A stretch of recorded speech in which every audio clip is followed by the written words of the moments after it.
ಆಕಾಶಕ್ಕೆ ತಲೆ ಕೊಟ್ಟು ಭೂಮಿಗೆ ಬೆವರಿಳಿಸಿ ನಿಯತ್ತಿಂದ ಕಟ್ಟಿರೋ ಸ್ವಂತ ಬ್ರ್ಯಾಂಡ್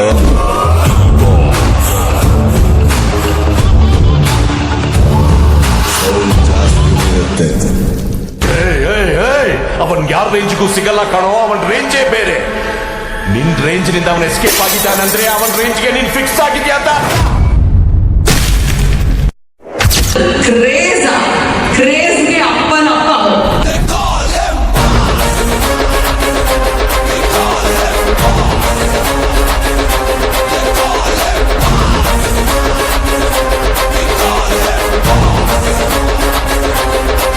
ಯಾರೋ ಇವನು, ಯಾರೋ ಇವನು, ಯಾರೋ ಇವನು. ಬಡವರಿಗೆವನು ದೇವರ ರೂಪ, ನಮಗಿವನೊಬ್ಬ ಕರುನಾಡ ದೂಗು ದೀಪ.